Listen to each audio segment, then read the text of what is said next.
Olá, você está no 2V Podcast. É um oferecimento da Saúde 4.0, conhecimento colaborativo. Eles têm treinamentos, consultorias e serviços em saúde. Muito obrigada por ajuda. E a gente está hoje com a Carlinha! Carla, como é que fala seu sobrenome?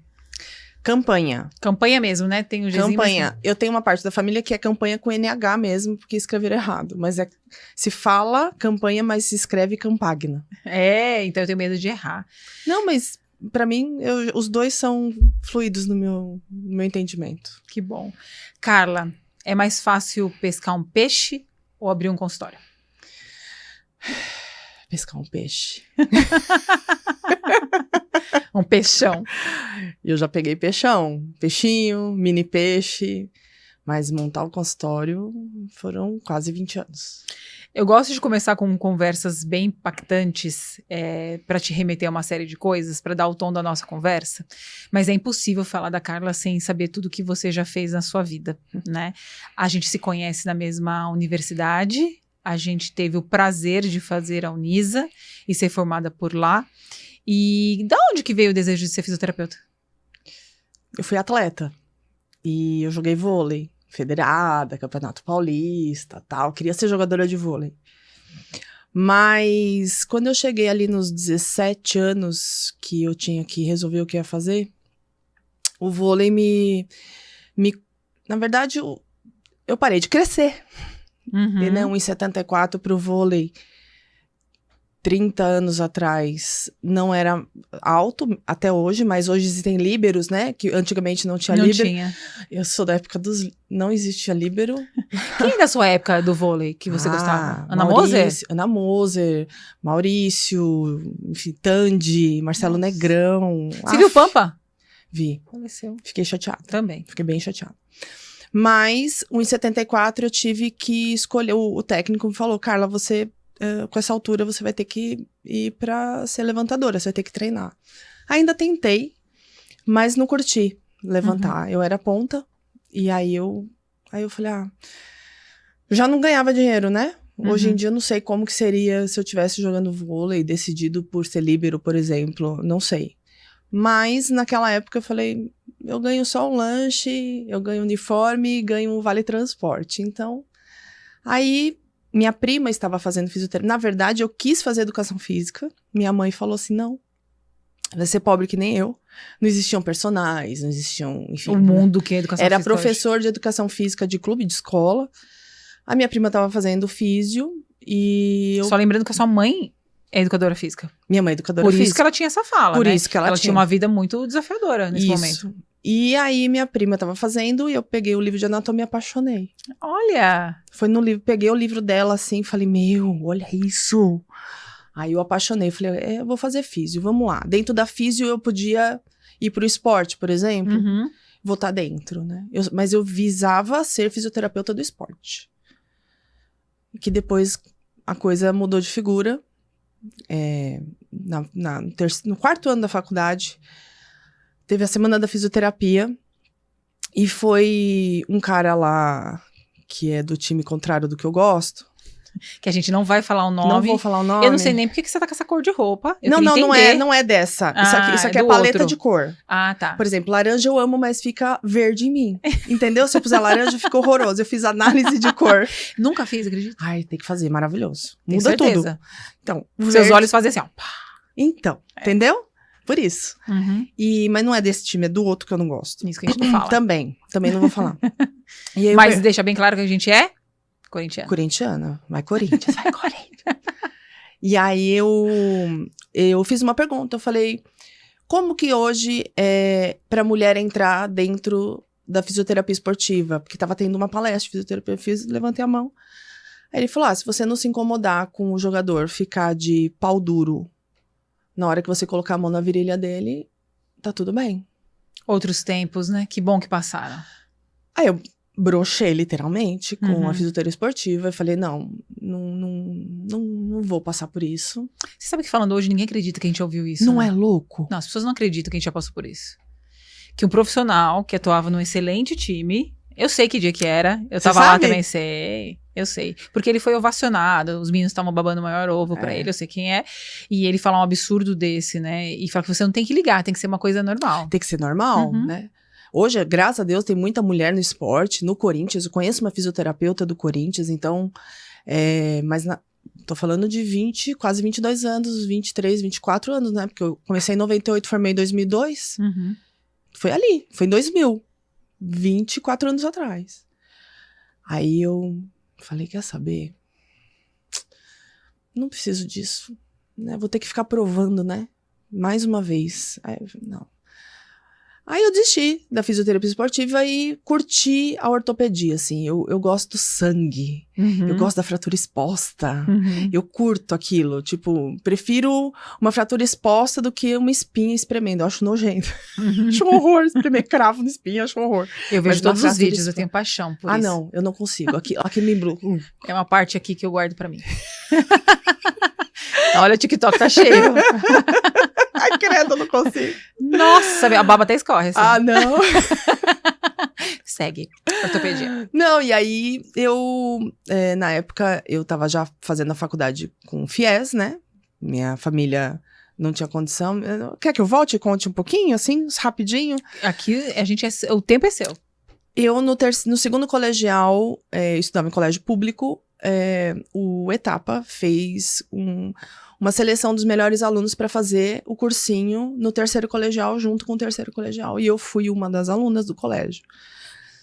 E falei, vou passar na USP, vou me matar. Mas vou me matar, assim, eu só estudava. Para onde eu ia, era livro com as apostilas e, tipo, era só isso. Fez aqui, em Vergueira? Foi. Foi aqui na Rosa mesmo. Na Rosa, Aí eu fiz junto com o terceiro. Então eu saía do colégio, pegava o ônibus e chegava aqui. Comia qualquer coisa, um salgado. Não dava pra almoçar, não tinha dinheiro. Era um salgado e começava o cursinho, saía daqui. A aula acabava às 6, mas eu esperava o trânsito baixar, o metrô diminuir. E aí eu ia umas 8 horas da noite pra casa. Todo dia, ficava estudando até às 11. E aí, quando você vai pra um cursinho competir com alunos de colégio particular, você vê que você tá muito para trás, não é para trás, é quilômetros para trás. E aí eu tive que aceitar que talvez não desse, né? Eu ainda, no ano que eu prestei, não passei por 4 pontos para a segunda fase. Poxa vida. Naquele ano foi o ano que bombou físio, que a nota de corte foi mais alta que de medicina. Sim, não sei se você lembra disso. Lembro, foi capa da Veja. Foi, aquele vestibular que eu fiz. Eu lembro. E aí... Eu lembro que eu tava me formando. Eu falei, nossa, dei certo. Aí, tá vendo? Aí eu falei, eu vou escolher uma faculdade que seja meio período. Porque eu vou ter que estudar pra pagar. Não trabalhar. Pra trabalhar. Não vai dar pra fazer faculdade pública. Não tem... Assim, por mais inteligente que eu fosse, que parecesse, porque eu não sou inteligente... aqueles nerds que vê uma fórmula de matemática, não. Eu sou esforçada. Eu preciso ler, resumir, passar a tinta, a caneta, marca-texto, resumir de novo, falar alto pra entender. Eu sou esforçada, eu não sou inteligente por natureza. Mas é um tipo de inteligência. Você entendeu um método que você tem pra acessar a informação que você precisa. Exatamente. E matemática, física e química eu não tive no colégio direito. Né? Não tinha professor na época. Eu fiquei com muita aula vaga na época. Então, você não sabe matemática, física e química, você não passa na USP, não é mesmo? Né? E aí, eu escolhi a Unisa, porque era a única na época.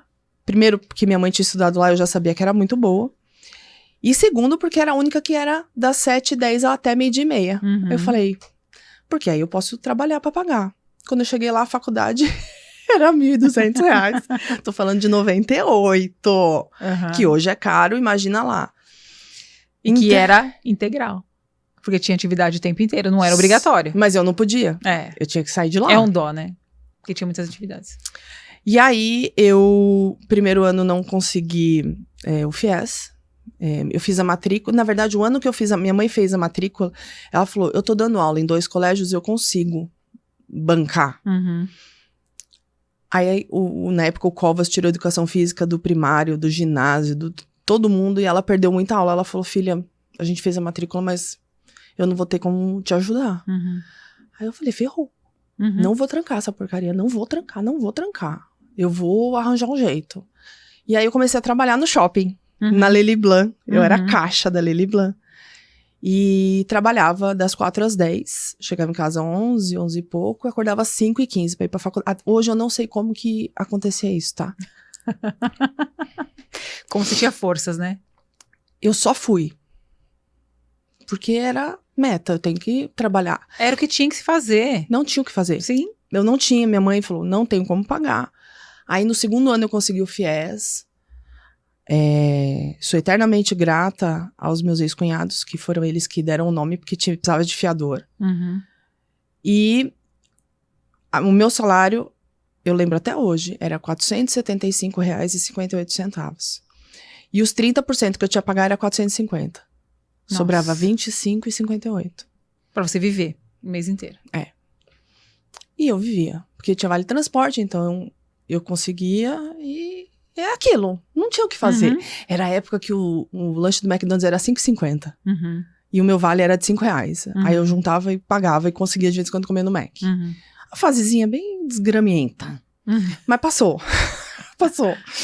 Mas por 4 anos eu pagava esses 450, que teve um pequeno aumento, um ajustezinho de centavos ali. E aí, depois que eu me formei, foram 7 anos pagando a Caixa Econômica, a faculdade. Uhum. 6 meses depois que eu me formei, começaram os boletos. Era um talão desse tamanho. Paguei todos. Fiquei muito feliz, porque paguei realmente tudo. Não devo nada.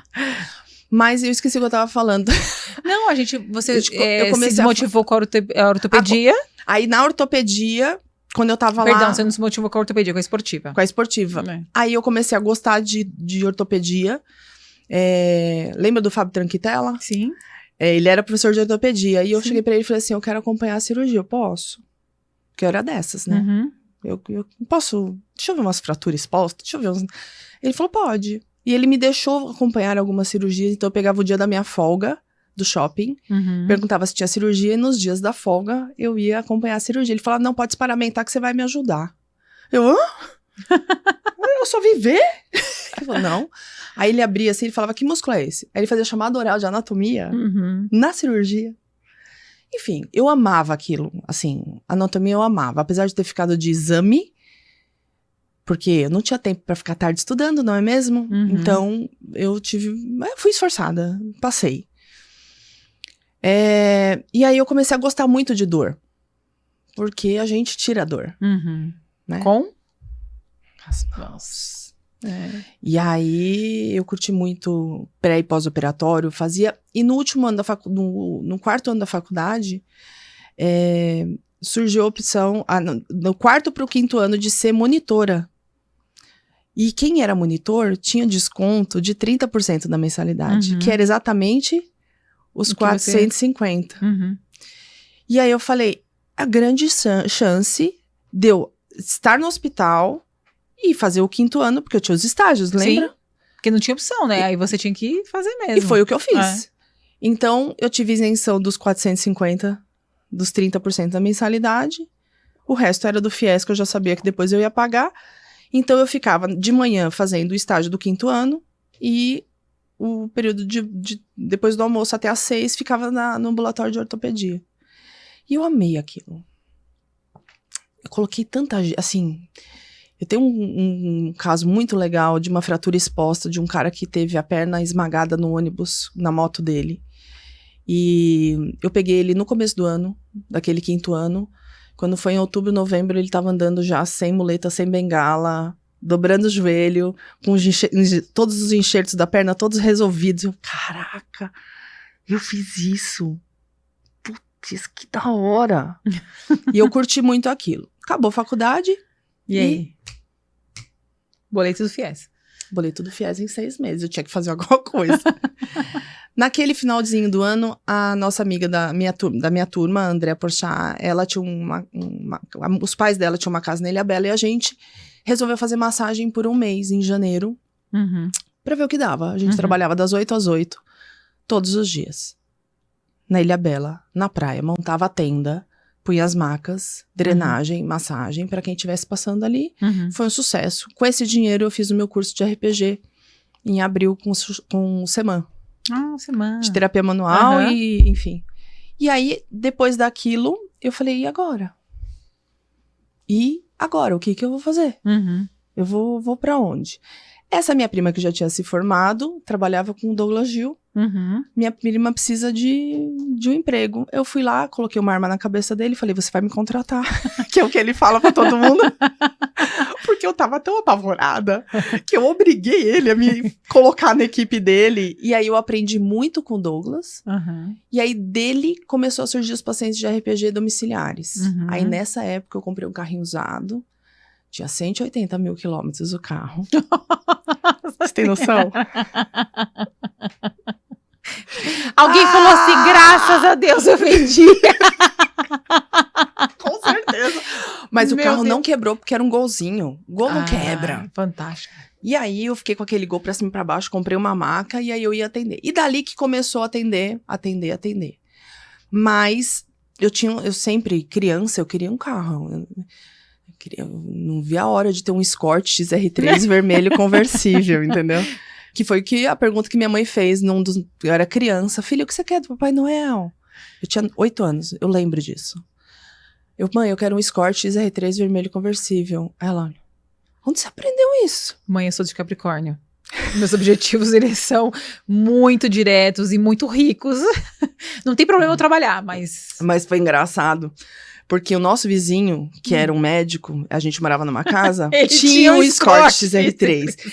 E minha mãe tinha um Fusquinha branco, que eu amava, eu era louca pelo Fusquinha. Mas, inclusive, eu quero comprar um Fusca um dia. Eu ainda vou comprar um Fusca. O New Beetle ou um O New Fusca Beetle. mesmo? Não, o New Beetle, bonitinho. Aham. Branco de preferência. Que é uma Que memória linda. afetiva muito, muito fofa que eu tenho, assim. Aham.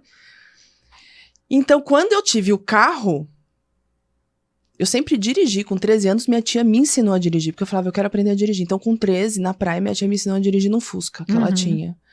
Então, eu amava dirigir. Então, aonde eu pudesse, eu dirigia. Eu dirijo. Eu sou amiga da vez. Eu tinha carta, mas eu não tinha carro. E nem meus pais. Não, eu dirijo, eu sou amiga da vez. Não, pode deixar, vocês bebem e eu dirijo. Então, o carro, pra mim, aquele primeiro carro foi um evento. Crucial pra isso acontecer. Pra eu poder atender. Porque eu sabia que eu não tinha culhão. Eu sabia que eu não tinha coragem de ter um consultório. Porque eu não tinha nem por onde começar. Uhum. Eu não sabia por onde. Eu não tinha noção de onde começar. Uhum. E eu, por anos e anos e anos, até a pandemia, eu atendia, assim, os pacientes. E aí, quando você olha que o meio de transporte, ele faz toda a diferença, mas olha que só, você fazer o mais difícil. Entrar na casa de alguém, né, atender lá e fazer a gestão de tempo em São Paulo, ele tem uma demanda enorme, né? E você é uma empresa. Parece que as pessoas precisam de parede e chão para falar que tem uma empresa, mas não, você era uma empresa. Né? Você tinha esse entendimento que você era uma empresa? Sim, meu consultório era meu carro, né? Eu cuidava muito, nunca deixei quebrar, trocava pneu, nem esperava seguro, porque eu tinha horário, né? Trocava pneu, então assim, eu carregava tudo lá dentro, ultrassom, eu carregava o TENS, carregava a maca, carregava pezinho, porque aí a minha angústia de não estar na área esportiva continuou. Nossa, não tinha passado. Porque quando eu tava lá trabalhando com o Douglas, que era dentro de uma academia, da Pump Iron ali, que era aqui, pertinho da Vila Clementino, eu conversei com o personal e falei assim, eu vou fazer faculdade de educação física. Me formei, estou formada fisioterapeuta, mas ele falou assim, não precisa. Faça uma pós em fisiologia do exercício. Porque você vai ter as duas coisas e é incrível, você vai amar. E eu fiz a fisiologia, essa pós, foram 2 anos, eu acho, na geriatria da USP, porque eu falei assim, eu vou fazer USP ou Unesp. Porque sei que o Unis é um grande nome, a nossa geração ali, todo mundo é muito bom, a gente sabe, mas as pessoas relevam o nome da onde você tá.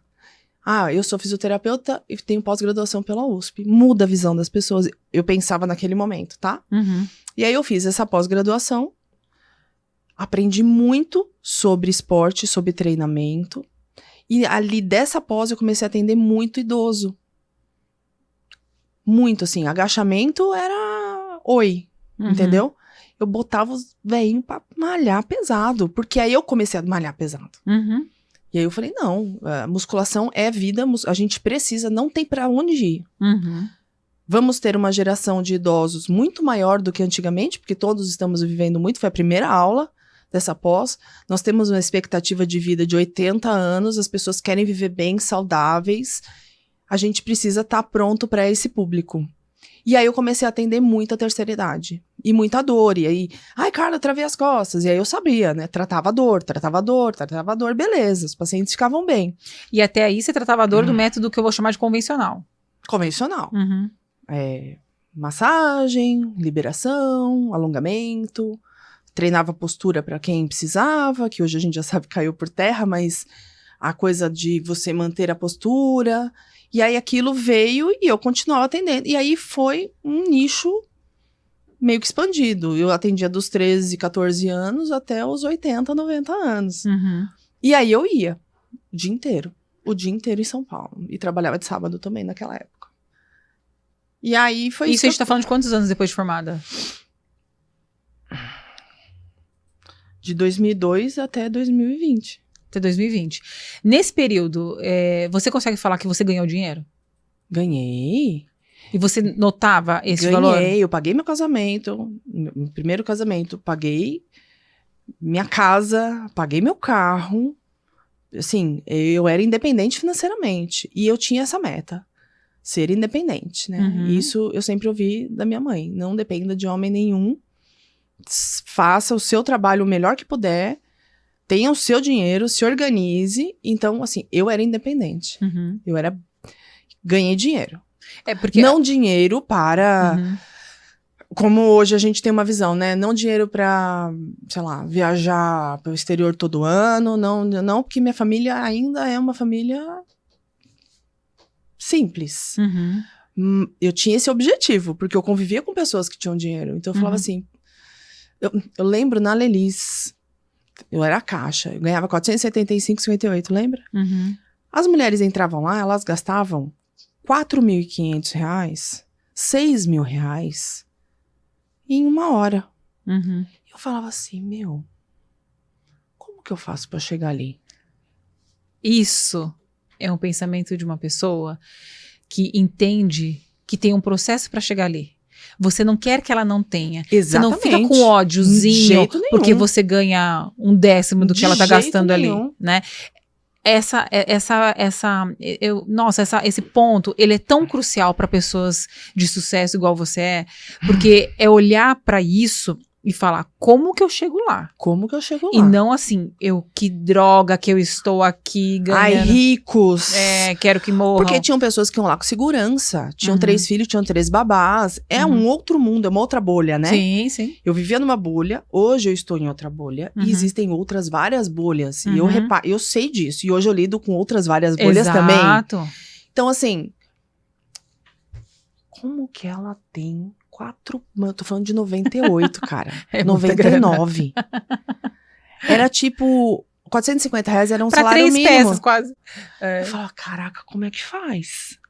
E eu matutando aquilo na minha cabeça, trabalhando. E no dia que eu cheguei pra minha gerente da Lelis e falei, olha, ano que vem eu preciso fazer o estágio. Eu não vou poder trabalhar.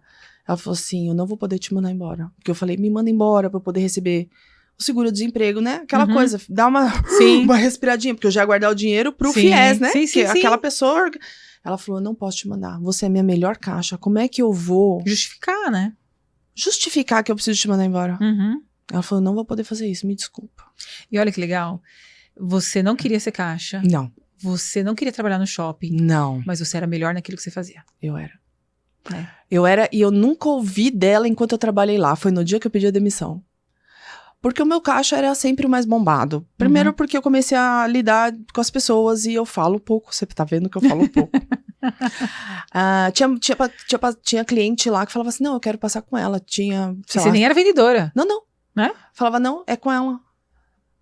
Eu era muito competente. Você é muito competente. Eu sou muito competente. Eu sou muito competente. E aí eu fiquei com aquilo na minha cabeça. Como é que eu faço pra chegar ali? Como é que eu faço pra ter 4,5 pau numa tarde, dar um rolê no shopping? E aquilo ficou na minha cabeça. Eu falei, bom, eu tenho que estudar, tenho que continuar no meu foco, né? Eu tava fazendo a faculdade ainda, né? Foi 98, 99, 2000, 2001. Eu tenho que continuar. E aí foi isso. E a pós veio para isso, porque com a pós da USP, nossa, ela tem uma pós na USP. Aquilo muda a figura. A gente sabe, as pessoas levam muito para isso, né?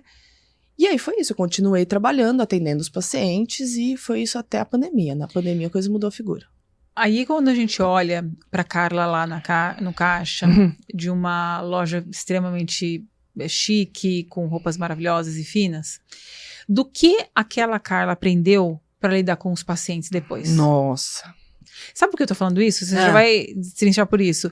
As pessoas estão hoje em empregos, assim como eu já estive, que não era o sonho delas, né? E elas estão lá, só lamuriando, e não estão entendendo que é dali que elas trazem o sustento, são daqueles empresários que estão ali, daquelas pessoas chiques que vão levar o salário dela, e de que isso a gente tem que ser grato, e de que aquilo é uma maneira, é um meio de alcançar o seu sonho e de aprendizado, né? Então, o que você usou? Bom, desde a saber falar com essa pessoa, né?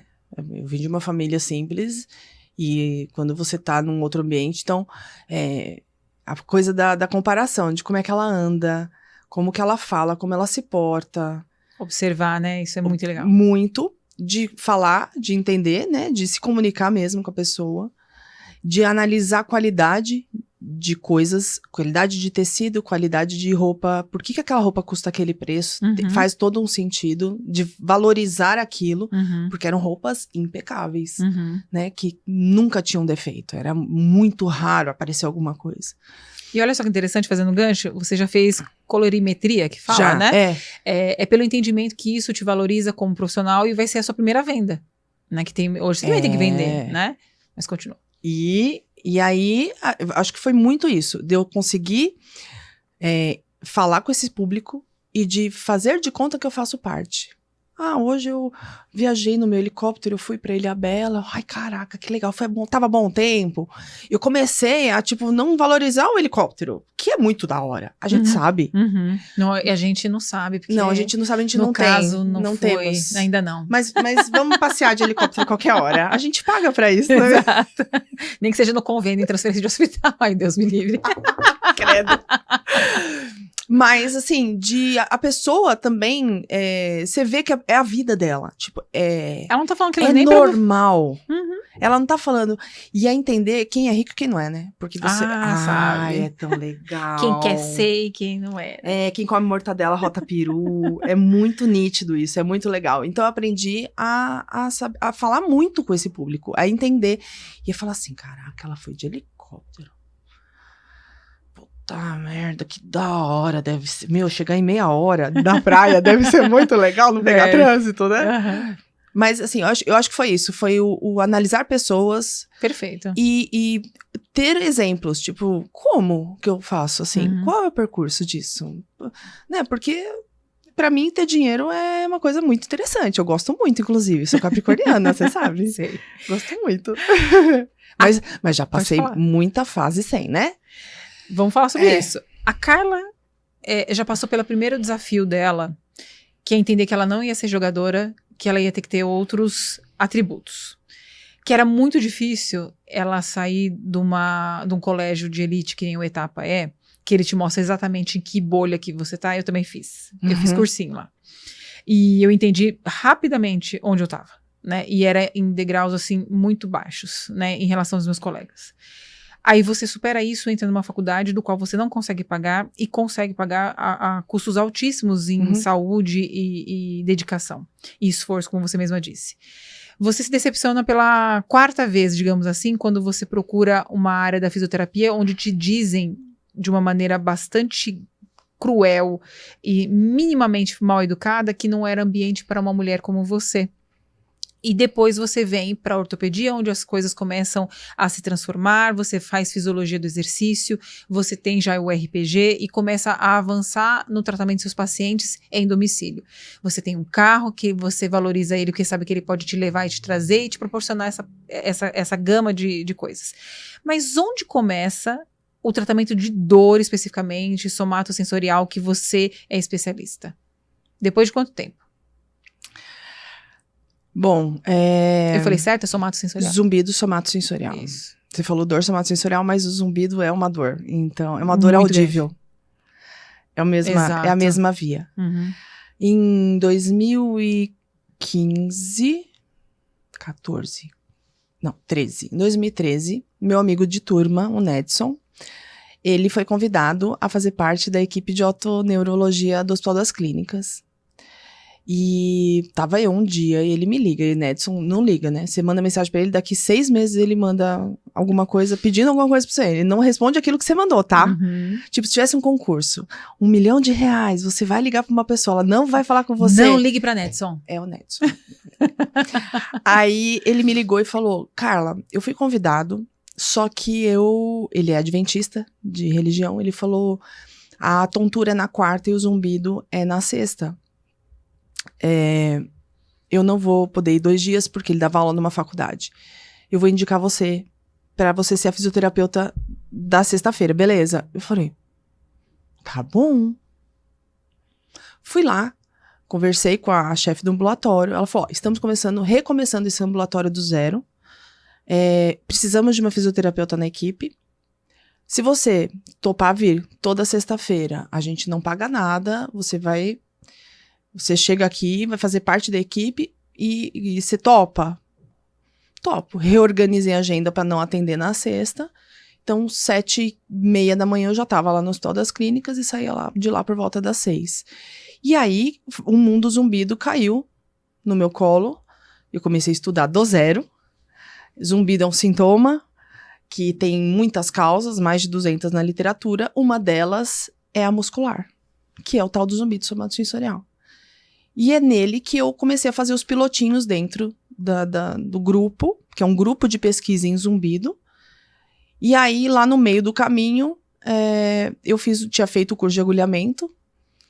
E aí, a minha orientadora, na época, ela falou, Carla, vamos fazer um pilotinho para ver. E foi em cima do piloto que a gente fez um mestrado. E aí, ela conseguiu organizar para ter a bolsa, passou em comitê de ética. É um caos fazer mestrado. Para mim foi traumatizante. Traumatizante, Vivi. Foi traumatizante. Mas foi... eu sou a Carla antes do HC e a Carla depois do HC. É outra vida. E aí eu comecei a estudar, participar dos congressos, dar aulas, fazer parte da equipe. Foi muito legal. Foram 8 anos e meio dentro do Hospital das Clínicas. Nossa. O dry needling é o agulhamento que você falou. Agulhamento a seco. E você é especialista nisso. Então é antes desse momento? Ou você já sabia? Não tinha noção. Não tinha. Aí você vai fazer isso. Eu fiz o curso de agulhamento em 2015. Uhum. Eu tinha entrado em 2013, no finalzinho de 2013, no Hospital das Clínicas.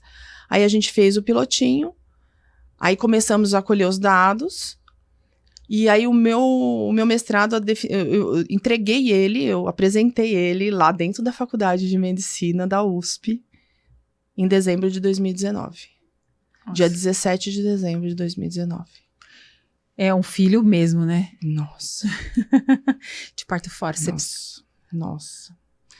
É um negócio, assim, eu falo, para algumas pessoas deve ser muito fácil, mas para uma pessoa que não tem inglês fluente, que por mais que goste, a coisa é diferente, né? Você pega, você lê, você se habitua àquilo, não é fácil. Mas passou. Passou. Agora você é mestre. E aí, uma coisa que é muito legal, que eu soube depois, porque você tem que publicar um artigo, né? Sim. Então, você entrega o mestrado junto com uma prévia do artigo. E aí, até esse artigo sair, demorou. Ele só saiu oficialmente em 2021. Uhum. Na Revista Internacional de Otorrinolaringologia, mas um pouquinho antes, quando foi acho que foi outubro de 2020, o Papa do Zumbido Somatosensorial, que é o Robert Levine, que é um neurocientista, eu soube que ele leu o artigo, porque minha orientadora mandou para ele, e ele falou, esse trabalho é pioneiro no mundo. Nossa, e ele sobre o quê? Agulhamento no tratamento dos pacientes com zumbido somatosensorial. Nossa, e quando você fala de zumbido, é uma coisa que me sensibiliza muito, porque a minha pergunta eu vou te fazer, mas notoriamente é algo que causa, e você falou brilhantemente, é uma dor que você consegue ouvir. É isso, né? Isso. Ouvir. Mas dá pra enlouquecer com Dá. zumbido? Muito. Tem casos... Tem níveis, né? De classificação, quando você classifica o zumbido. Ele pode ser leve, moderado, severo ou catastrófico. Um paciente catastrófico tem um questionário que avalia isso, né? É uma parcela pequena, 2% dos pacientes que têm zumbido podem chegar a níveis extremos de depressão, ansiedade. E atentar contra a própria vida também, E né? sim, e a tentativa, ou pensar, pelo menos pensar, Uhum. muita gente, com certeza. Tem e aí, isso, são várias coisas que levam esse paciente a chegar nesse ponto. Desde o mau diagnóstico, Uhum. o diagnóstico errado, comer bola de alguns médicos, né? De não fechar um diagnóstico e tratar direito. Porque, como eu falei, tem 200 causas do zumbido. Então, pode ser metabólico, pode ser hormonal, pode ser psicogênico, pode ser muscular, pode ser tudo junto. Uhum. Normalmente né? Ele é multifatorial. Então, se o médico não sabe lapidar isso para chegar, olha, ele precisa também fazer fisioterapia, esse paciente enlouquece, porque ele entra no Dr. Google, Uhum. e no Dr. Google você vai morrer, sua cabeça vai explodir, você vai ficar surdo, não tem cura, Uhum. né? Porque tem cura do sintoma e cura do incômodo. Eu trabalho na cura do incômodo, porque o zumbido é um sintoma como a febre. Uhum. Eu posso falar pra você, depois de infecção urinária tratada, você nunca mais vai ter febre. Jamais. O zumbido é a mesma coisa. Então, existe essa maneira errada de alguns profissionais falarem não tem cura, porque não tem, mas não tem. Mas você tirar esse incômodo que esse sintoma traz para o paciente, isso é possível. Uhum. Existem muitas estratégias para isso, mas é possível. E aí o paciente, quando passa em médicos que não sabe sobre o que tá falando, ou não, eu vou resolver, e fica dando remédio, não existe remédio, tem muita enganação na internet, tem muita gente safada querendo ganhar dinheiro. Aí o paciente vai ficando com aquilo de um jeito atormentado, de um jeito que realmente ele leva ele pro buraco. E as pessoas não entendem. Quem não tem zumbido não entende. O que é um barulho na cabeça, no ouvido? Barulho?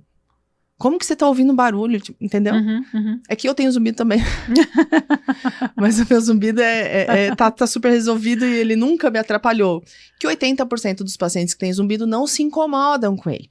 Não é? Você tem zumbido E tem um problema. e se incomoda. Certo. Não, 80% dos pacientes que têm zumbido não se incomodam. Então, você tem que chegar nesse lugar, né? Você tem que chegar nesse lugar. Mas esses outros 15, 20% que se incomodam, buscam ajuda. De 2 a 5% são esses catastróficos, mais ou menos. Não vem pra mim só o catastrófico. Entendi. Vem também. Vem muitos. E chegam pacientes de primeira escolha ou fisioterapeuta sem ter que passar por um... Sim, hoje em dia já. Que legal que tem essa cultura e esse entendimento educacional, né? Tem. Tem porque hoje tem muita informação, né? Tem o Instagram. Hoje em dia se fala mais sobre isso. Quem é ratinho de internet, que vai atrás de artigo, acaba descobrindo o meu nome, ou de outros profissionais também, mas acaba achando. Já veio pra mim paciente do Instagram, por exemplo. Mas a minha conduta fisioterapêutica como profissional sim, podemos fazer uma avaliação, eu sou o primeiro acesso desse paciente, mas eu preciso de um médico otoneurologista, que é um médico que estuda a orelha interna, que é tontura e zumbido, e todas as doenças que tem dentro da orelha, para analisar se existe causa metabólica, hormonal, psicogênica, se precisa medicar, como é que estão os níveis das vitaminas. Então, assim, eu não sou médica. Eu preciso de um médico que faça isso para eu ter tranquilidade em saber que o que eu vou fazer vai dar certo também. Porque se o paciente, por exemplo, tá diabético, vamos supor, ele nem sabe. O zumbido é um sintoma de diabetes. O paciente não sabe. Ele vem pra mim. Tá, tem um pescoço durinho, tem uma dorzinha, eu vou tratar. Mas enquanto não tratar a diabetes, ele não vai melhorar do zumbido. Então eu preciso de um médico de confiança, e graças a Deus eu tenho muitos. E eu falo, né, quando eu dou o curso, que são poucos, mas quando eu falo, tem um otoneurologista para chamar de seu. Como eles falam, né? Sim. Tem uma fisioterapeuta para chamar de sua. Porque é uma mão de duas vias. Os dois... É uma contrarreferência, né? Tem que ter a linguagem, tem que ter o entendimento. Eu falo com todos os médicos, eu mando o relatório dos pacientes, porque você tem que dar esse feedback. Olha, esse paciente aqui não é somatosensorial, porque vem, Carla... Eu acho que confirma pra mim? Não, esse paciente não tem nada de somatosensorial. E aí o médico vai analisar o que ele tem que analisar e resolver. Eu posso ser primeiro acesso, mas eu encaminho esse paciente imediatamente para um otoneurologista. E aí essa é a minha conduta, tá? Sim. Que eu sei que tem gente que não faz isso. É entender que o paciente, a gente tem um pool de possibilidades, né, como fisioterapeutas, que uma fonoaudióloga não tem e que ela tem outros e assim sucessivamente.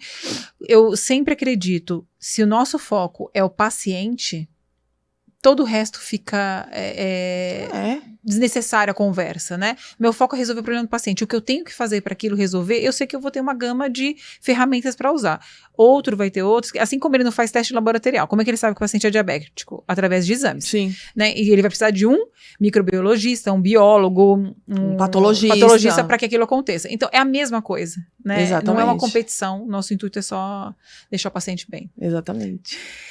Aí chegou 2019, você terminou o mestrado, aí você não sabe mais o que fazer da sua vida, né? Porque você teve uma vida de volta. Não, tem isso. Mas eu já tava assim, 2020 vai ser o meu ano. Vai ser, já acabou o mestrado, vai minha vida ser, volta. Aí eu vou bombar. Porque eu já tava, eu já tava atendendo pacientes de zumbido. Indicados por médicos que me viam nos congressos, médicos lá, os residentes, os fellows de otoneuro que me conheciam, quem estava em São Paulo já me sabia como é que eu ensinei muitos médicos a palpar músculo, a saber avaliar como é que é zumbido somatosensorial. Você perdeu um paciente por causa disso? Do quê? Ensinar alguém a fazer... De jeito nenhum. Então não tem problema, né? A gente ensinar as pessoas a fazer isso. Que ótimo. Palpar o músculo, né? Contém ironia, mas pode seguir. Nunca perdi por causa disso. Exato. E o que aconteceu foi que eu acabei chegando à conclusão de que eu tinha a faca e o queijo na mão. Eu tinha o meu carro, eu tinha o meu mestrado, que ia me levar para um outro lugar. E eu vou começar a atender em 2020.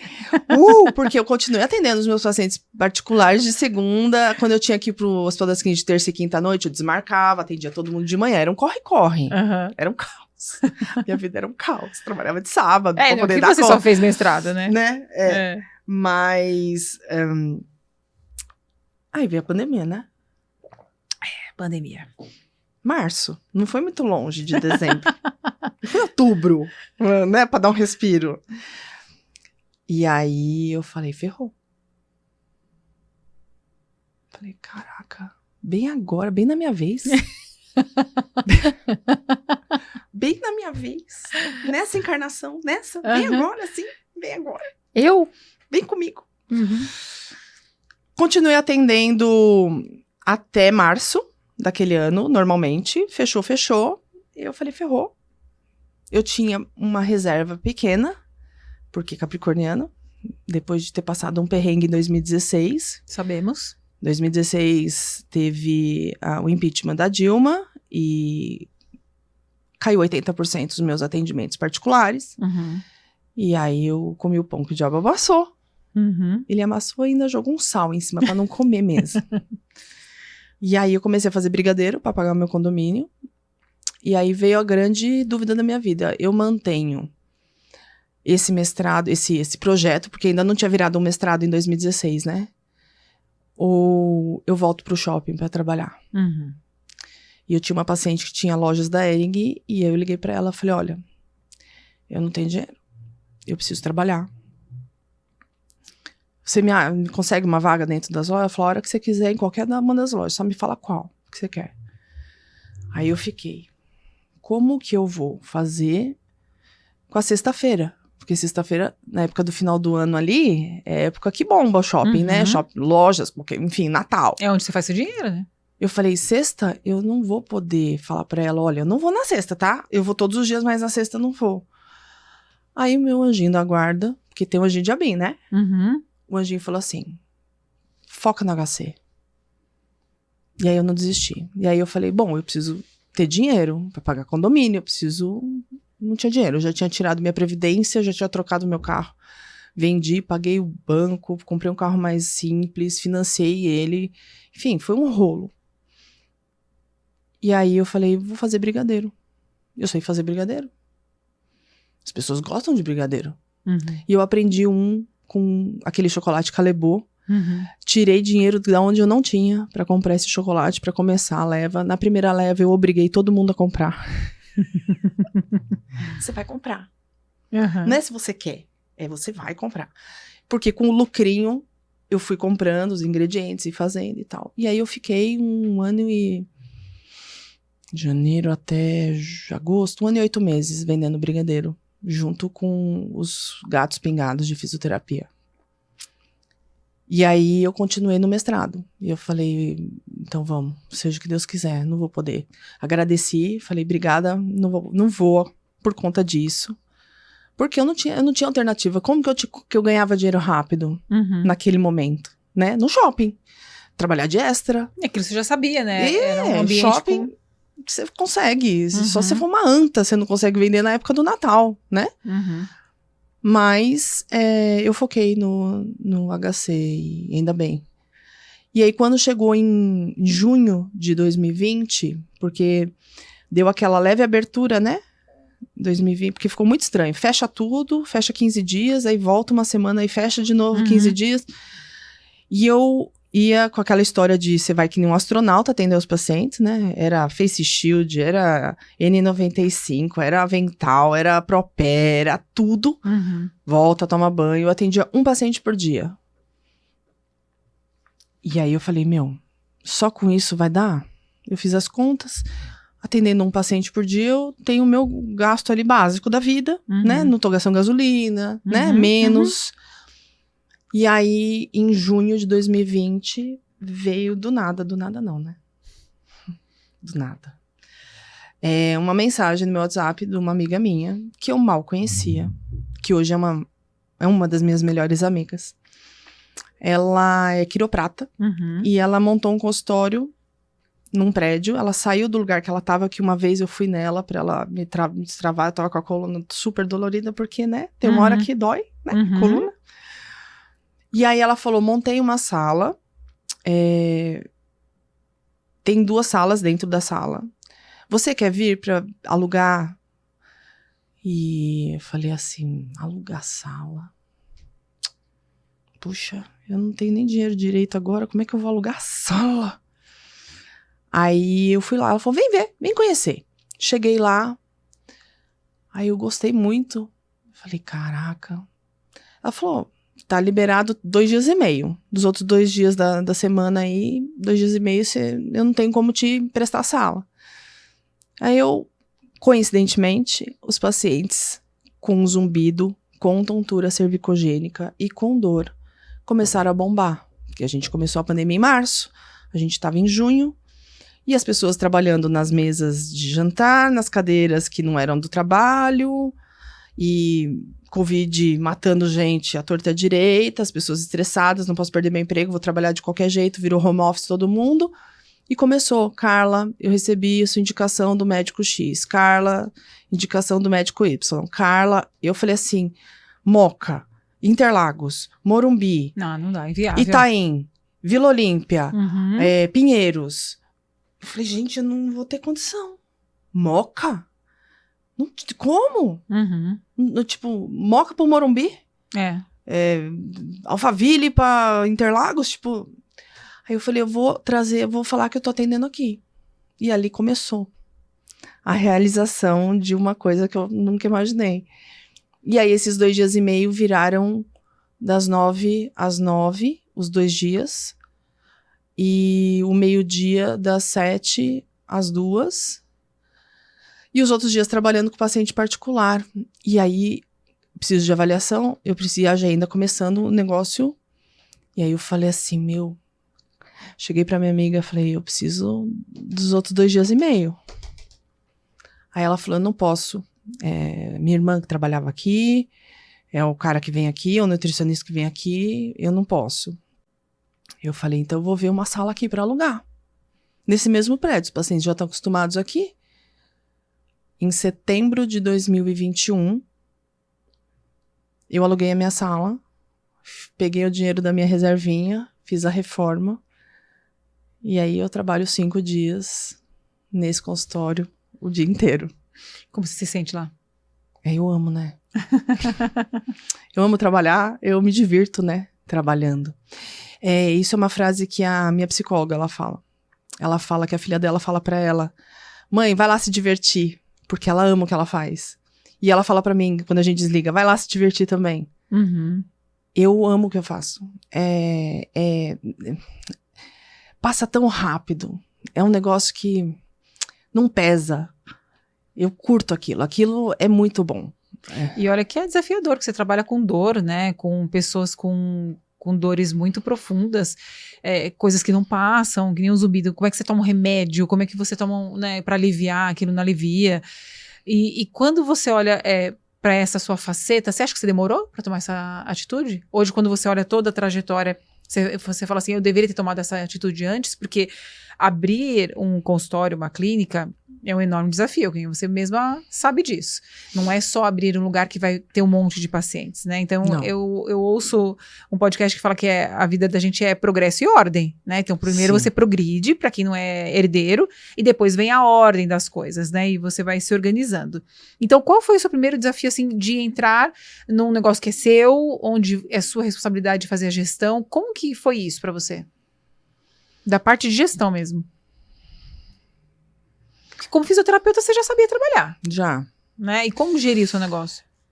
Foi um aprendizado. Ali, rápido. Eu tive que abrir mesmo o CNPJ. Foi ali naquele momento que a minha prima, que é minha contadora, falou: Carla, não vai dar. Você vai pagar uma bica de imposto, você tem que abrir a sua empresa, você tem que organizar isso, porque isso vai te clarear e vai te deixar tranquila. Uhum. Então, foi um passo a passo ali, sem conhecimento, entre aspas. Eu não fui estudar gestão, eu não fui entender. O que eu sabia era mais e menos, né? Uhum. Que é o mínimo para a vida financeira das pessoas funcionar. Uhum. Então, eu falava, quanto que é o meu custo fixo? Quanto que é a minha hora, quanto que eu tenho de paciente, na média, na pior das hipóteses, isso se paga, foi uma coisa meio que orgânica. Eu não fui estudar, eu sabia, por exemplo, eu sempre li livro do Gustavo Cerbasi, eu sempre fiquei de olho nos caras do Finanças, do Primo Rico e de um monte de gente. E eu falei assim, bom, a matemática, ela é matemática, só mais subtrair. Uhum. Então, o ganho... Dividir e multiplicar também. Mas no básico, Sim. Quanto eu ganho, quanto eu gasto, diminui. É regra de 3. O Perini fala isso. Se você souber fazer regra de 3, você já tá melhor do que 60% das pessoas. Né? E aí, foi meio que num empurrão, sabe? Foi orgânico. Mas olha que legal. Quando você fala que você não se preparou, porque você não fez um curso especificamente. Específico. Mas a minha vida, né? Exatamente. Você já tinha entendimento de gestão de dinheiro financeira, mas a gente não consegue nada sozinho. Então, vamos olhar alguns passos. Você decidiu por um lugar, você já pensou no seu cliente, que o meu cliente já se desloca, então eu quero que ele se desloque pelo mesmo lugar. Então, você já sabia que ambiente você estava. Hoje o seu consultório é onde? Em Moema. Então, você sabia onde você estava. Então, não era qualquer lugar. Você sabe qual é o público que você entende. Então, você já fez uma análise do seu cliente e do seu perfil. Foi de propósito. Exato. Não tem como errar nisso. Não tem como errar. Aí, segunda coisa, você entendeu que financeiramente você precisava fazer ajustes, que hoje não era mais um CPF, nós poderíamos ir para um CNPJ. Eu já recebi especificamente essa ligação. Eu sou muito sortuda em vários sentidos, né? Eu tenho muita sorte, em especial por eu ser útil pelas pessoas. Eu gosto muito de ser útil para as pessoas. Uhum. E eu acho que isso é uma sorte. E uma das ligações que eu recebi falou assim, eu continuo como CPF, eu vou para CNPJ. É uma pergunta muito simples para mim hoje, só que é muito cara para aquela pessoa. Ela tem uma dúvida real, porque eu vou sair do CPF, eu vou ser um CNPJ, eu vou ser uma empresa, e aquilo dá um medo, né? Mas você percebe que financeiramente, contabilmente, aquilo não é bom. Então você muda para um CNPJ Exatamente. com outras atribuições. Exatamente. Né? Com outros impostos, com outra questão. Aí você faz isso. Então você já procurou alguém que é da contábil, então você já tem uma orientação de perfil de cliente, você já sabia alguma coisa do que era financeiro e você pediu uma ajuda contábil. Então você não começou do zero. Não. As pessoas não sabem disso. Não é do zero. Né? Então as pessoas não sabem disso. Eu abri na... Não, você às vezes tem muitas coisas que você ainda não entende. E é por isso que eu gosto tanto de gestão. Né? Então, assim, o meu intuito também é um dia oferecer esses cursos, porque a gente tem que fazer um básico bem feito e atrair essas pessoas que têm medo de abrir por uma simples mudança de CPF para CNPJ. E eu, assim, não tenho pra onde correr, né? É o banco. é o banco. Eu não tenho meus pais, eu não tenho herança, eu não tenho da onde vem pra se acontecer alguma coisa. Que não vai acontecer, porque eu já jogo isso que não vai acontecer nada. Não vai acontecer. Mas fazer essa pequena... Assim, você perguntou, né? Você se olha pra trás, você devia ter feito isso antes. Eu acho que eu não estava preparada. Foi a minha vida que me levou a estar onde eu estou hoje. Não foi... Eu não me programei para isso. E eu tinha muito medo de ter um consultório. Porque eu falei assim, e se não tiver paciente? Só que hoje, quando você se especializa num nicho muito específico, como é o meu caso, eu só esvaziaria o meu consultório se eu fosse uma bosta de fisioterapeuta. Porque demanda tem. E reprimida. Tem. E aí o que acontece? Você tem um nicho, você tem contas a pagar, que você tem que pensar nisso. Você tem uma especificidade dentro daquele contexto que te dá uma segurança. Mas ficar esse 1 ano e pouco com esse consultório que essa grande amiga me deu, e quando eu falei pra ela, eu vou precisar alugar a minha, ela falou, eu já sabia. Ela sabia antes de você, né? Ela já sabia. E eu não sabia. Eu não tinha essa noção. Por isso que ela é demais na minha vida. E o fato de ter ido a passos curtos, demorar 20 anos quase para esse momento, né? 20 foi. Eu não sei se eu conseguiria fazer isso antes. Eu não estava preparada. Por isso que eu falo, a Carla antes do mestrado é uma, a Carla depois é outra. Muda a cabeça. Todo mundo fala que estudar, ninguém se arrepende de estudar. Eu nunca me arrependi. E olha que eu pastei. E hoje o seu consultório atende o quê? Basicamente, zumbido 90%. Zumbido somatosensorial encaminhado. Vamos colocar em 89% dos 90% por médicos. Mas hoje em dia vem poucos pacientes na internet. O meu foco do meu Instagram não é atrair paciente. Porque eu preciso de qualquer forma que ele passe para um médico, né? É diferente, por exemplo, quando você vai... Você precisa de Você é autônomo, por exemplo, você é focada em ombro. Você só trabalha com ombro. Você pode atrair no Instagram pacientes que têm dor no ombro, já com diagnósticos, às vezes. Mas o paciente que vem para mim, eu gosto de deixar redondo. E essa confiança eu tenho porque eu não sou médica. Eu entendo muito, entendo de medicamento, entendo de vitamina, entendo de suplementação, mas eu não posso fazer isso. Eu sei do que eu posso fazer.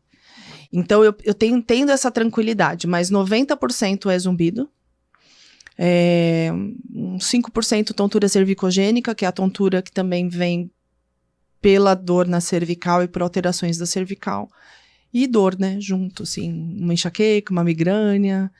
Vem, mas 90% é zumbido. Aí você entendeu que você encheu a agenda e você precisa de outros profissionais que trabalhem tão bem quanto você. Aí que vem o curso? Foi a minha ideia. Foi a minha ideia de... Quando eu soube que o trabalho era pioneiro, eu falei assim, muito legal. O agulhamento, ele não é pioneiro, né? Sim. Ele existe desde 1960. Mas pro zumbido, ele era pioneiro.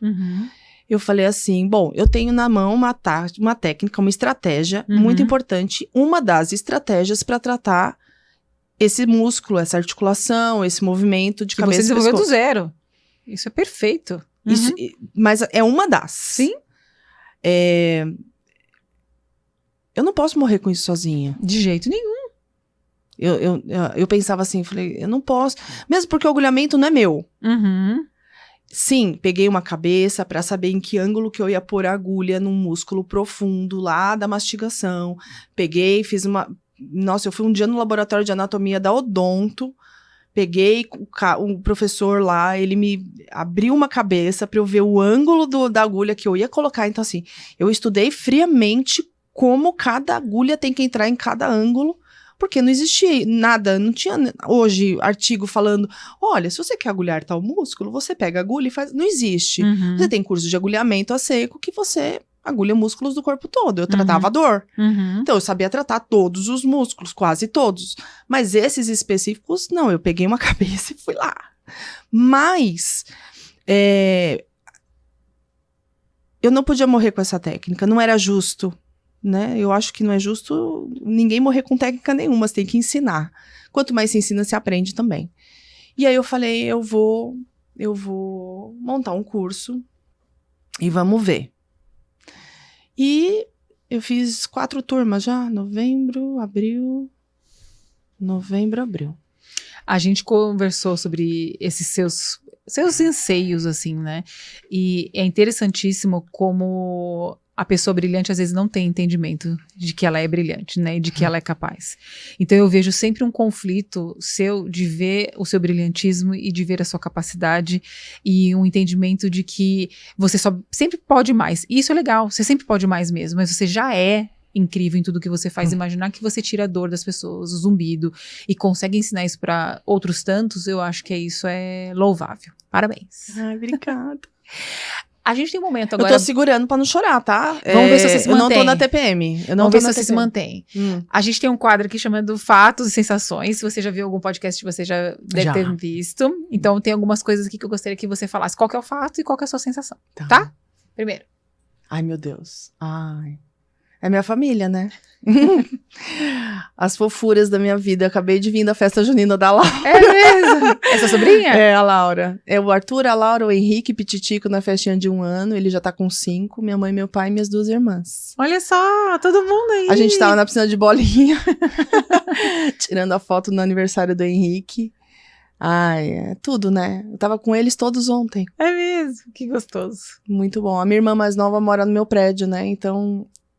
Sexta-feira é sextou na casa dela. Aí chamamos todo mundo. Que bom. Foi bom. Próximo. Não vou chorar, eu vou segurar. Vai. Você é forte. Ah. É um gato, né? É uma pessoa bem apresentável, que eu posso falar como uma mulher casada com o Francisco. Ah, é o Elias, né? Meu marido hoje. A gente tá junto há 7 anos. E é o cara que tava ali quando o bicho pegou. Ali. Elias, ela não quer chorar. Eu sei que tá aí nos bastidores. Próximo. Ah, é o meu pescador favorito, né? Pescou uma sereia, né? Boa. Fale mais. Fale mais sobre isso.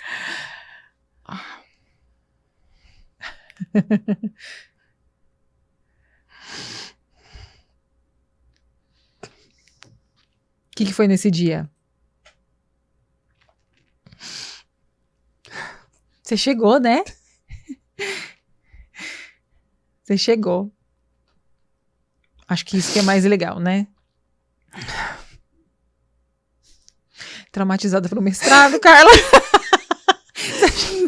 É alegria ou tristeza esse choro? Eu lembrei de uma coisa engraçada. Não, sério. Muita gente fez parte disso. Muita gente. No dia que eu tava escrevendo, eu tava muito inspirada. Mas muito. Muito inspirada, porque eu sempre gostei de escrever, eu sempre fui boa na redação. Sempre na escola, sempre. Ganhei até um concurso de redação. Montei um blog. Olha só! Chama Lírios e Físio, ele ainda está on. Que legal. Eu quero voltar a escrever nele. Aquele dia eu tava muito inspirada. E eu tava no próprio computador, eu não precisava, porque eu gostava de escrever no papel. Esse dia, por que eu não fiz isso? Eu estava escrevendo, eu sempre escrevia no papel pra depois repassar. Tô eu lá, Aí meu computador fez assim. De praxe. Aí eu falei... A alma foi? Foi. Não, aquele dia foi um dos mais desesperadores da minha vida. Eu liguei pro Elias. Falei, o computador morreu. E eu vou perder tudo que eu escrevi. Tipo, não tava nuvem. Eu tava num negócio ali do Word, sabe? Liguei pro amigo meu, Danilo, que manja da parte de tecnologia. Danilo, o que eu faço? Morreu. E pra você ter uma noção, eu acendi uma vela do lado do computador, peguei um incenso, comecei a rezar o Pai Nosso com incenso. Falei, alguma coisa vai ter que dar certo isso aqui. Perdi. Muita coisa que eu tinha escrito, com muita inspiração. Depois não ficou igual. Mas, sabe? Eu passei muita coisa nesse... Meu Deus do céu. Isso aqui é trauma, tá, gente? Isso aqui, ó, é trauma. É trauma. Ai, gente do céu. Isso aí quando eu tava lá, né? Eu tava um pouquinho mais magra que hoje. Eu vou voltar lá. Eu vou voltar. Tá linda. Eu vou. Tá linda. Foi num dia que... Esse dia foi um dia que... Sem vocês saberem, tá? Foi um dia que marcou muito. Porque o Robert Levine, que é o Papa do Zumbido Somatosensorial, ele veio pra uma confraria de zumbido. Uhum. Que teve um dia só de aulas.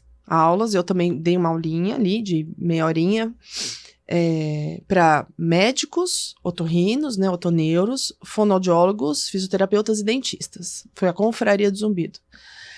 E ele veio... E aí eu tava nessa confraria, a gente tava na mesa para discutir caso lá, no próprio negócio mesmo. Paciente tal. Levine, o que você acha? Não sei o quê. Antes dessa mesa, eu tava do lado do Levine. Aí eu falei assim, eu pensei, né? Caraca, eu tô do lado do Levine. Aí ele, e meu inglês, the books on the table, né? Hi, I'm Carla, I'm physiotherapist. Aí ele falou assim, antes de começar a conversa, né, da mesa, ele falou assim, você pode tirar uma selfie comigo? Aí eu posso? Peguei meu celular, tiramos a selfie. Aí ele falou, anota meu número e me manda pelo WhatsApp. Aí eu... Tá. Aí eu tentei manter, né? Tipo, Carla, tá tudo bem, é isso, continue, né? Seja você. E eu sou essa pessoa, né? Você me conhece. Nesse dia era o dia da parte prática da confraria. Ali eu mostrei como que se fazia a palpação dos músculos. E veio um paciente do grupo para eu agulhar, um paciente que estava em tratamento para eu agulhar. Eu ensinei 100 pessoas a palpar músculos. E eu fiz essas 100 me palparem para ver a pressão que estava sendo feita, se era muito forte ou não, porque fonoaudiólogo não é fisioterapeuta, médico não é fisioterapeuta e dentista não é fisioterapeuta. Pra entender se eles estavam fazendo, não, tá muito forte, lá dentro, pterigoideu, né, os músculos de dentro.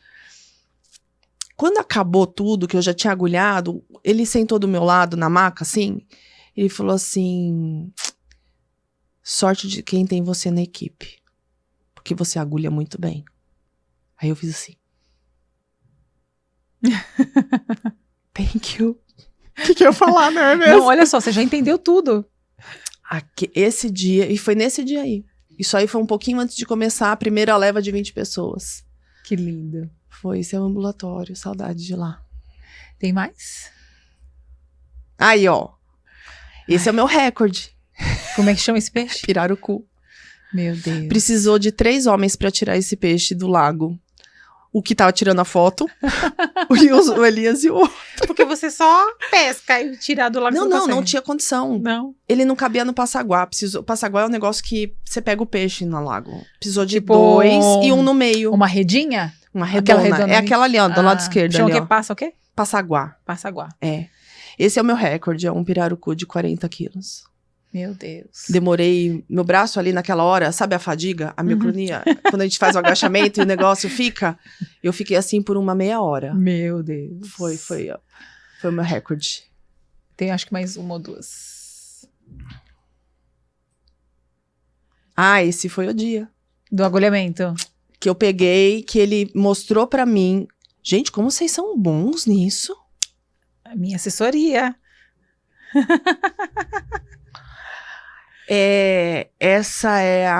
Esse é o cadáver, é a cabeça do cadáver que ele fez pra mim. A abertura do masseter, do temporal, porque é um músculo que tá profundamente, pra chegar no pterigoideu. E eu tenho filmado ele fazendo a dissecção, né? E eu peguei essa cabeça e fiquei colocando o ângulo certo pra ver onde que eu tinha que chegar. E tem a variação anatômica? Tem um pouquinho. Mas é muito menos, né? Mas é embaixo do zigomático que você tem que entrar, então... E o paciente sente o choque no músculo, Entendi. né? Que é o reflexo do agulhamento. Uhum. Então... Mas todo mundo tem medo. Quando eu ensino isso no curso, as pessoas têm medo de agulhar. Uhum. É aquilo, faça quantas vezes, quanto mais você fizer uma coisa, melhor você é, né? Com certeza. Eu faço isso muitas vezes e pra mim hoje é fácil. Uhum. Mas a primeira vez que eu peguei numa agulha eu tremia. E foi. Foi. Acho que agora é a última. Tem mais uma só. Ah, foi na pandemia. Essa paciente já faleceu. Ela faleceu porque quando eu fui pro consultório, eu indiquei ela pra uma amiga, porque eu falei, eu vou focar agora lá no consultório, né? E isso aí foi a filha dela falou pra mim no começo da pandemia, isso foi março, foi tipo comecinho de abril, ela falou assim, minha mãe não pode ficar sem você. Uhum. Ela tá parando de andar de novo, você precisa vir. E aí, Carla toda paramentada, nesse dia tava muito calor, não tinha condição de usar avental, eu tava com a roupa, mas assim, um horror, né? Um horror, foi um Mas horror. deu certo, né? Passou. Passou. Agora tem uma que eu queria saber o que é. Eu tô curiosa, acho que tem mais uma só. Isso, o que é isso? São os 3 menores ossos do corpo humano. Ah. Bigorna, martela e estribo. Nossa, que a gente tá vendo na anatomia. Que linda. São os 3 ossinhos da orelha interna, da orelha média e orelha interna. A gente ficou assim, achando o que é. Caiu um Por dente. Causa deles que a gente ouve. Nossa, que maravilha. Porque existem articulações entre eles e existe um movimento do tímpano que entra para ir para a cóclea através do ar, traz o som. E dentro da cóclea você transforma a energia mecânica do som para energia elétrica e o cérebro leva para o córtex auditivo. Que incrível. É muito louco, né? Você imaginava que você ia conhecer uma pessoa que eu nem consigo me imaginar que eu fosse trabalhar com isso? Jamais. Jamais. E aconteceu, né? Meu, jamais, cara. Como assim? A gente tá se caminhando pro final e eu queria que você contasse para as pessoas que estão te ouvindo o caso mais emblemático da sua vida. De paciente? O caso mais emblemático. Nossa, tem tantos, né? É que especificamente você me contou um que me impactou, mas eu vou deixar você chegar lá. Não vou falar. Você que tem que saber. Ai, não lembro qual que eu falei pra você. Não vou falar. Não, lembra o seu. Não fica pensando qual que é o meu. O meu é o meu. O seu é o seu.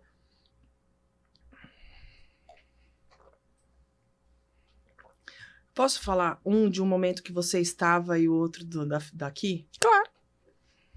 Primeiro dia de estágio, o meu primeiro estágio foi UTI e pronto-socorro. E aí eu cheguei lá, tipo assim, UTI, eu nunca tinha entrado dentro de um UTI, graças a Deus eu nunca tinha entrado no meu UTI. E aí a gente tava acho que em 6, tinham 10 leitos, alguém ia fazer 2, eu não sei, eu não lembro disso.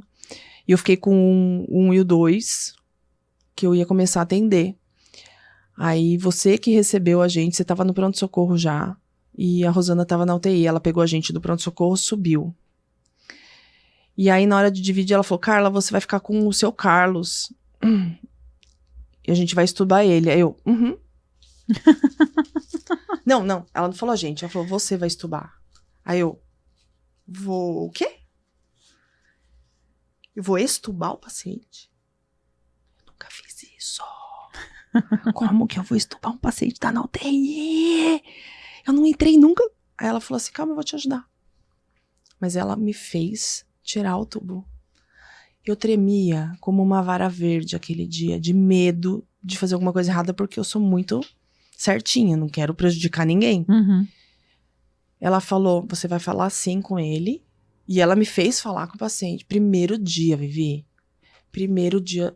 Nossa, eu nunca vou esquecer aquele dia. E aí ela falou pra eu falar, seu Carlos, olha, a gente vai tirar o tubo. Você já tá bem, consegue respirar sem ele. Mas eu vou precisar da sua ajuda. Quando eu falar 3 e já, você tosse. Uhum. E eu peguei no tubo.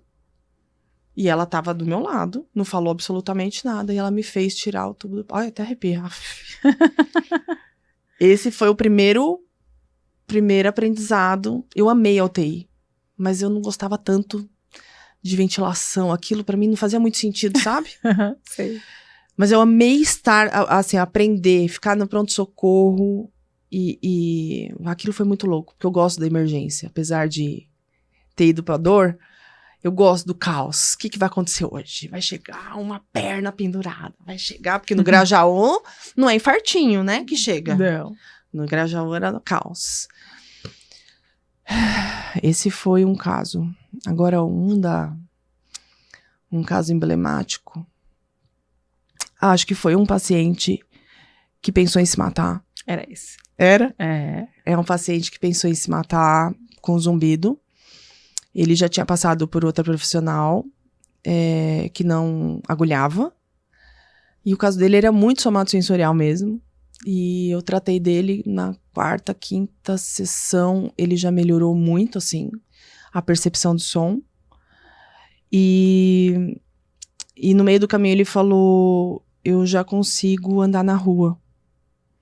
Porque ele precisava voltar a fazer atividade física, né? Que eu falava, precisa voltar, eu sei que tá difícil e tal.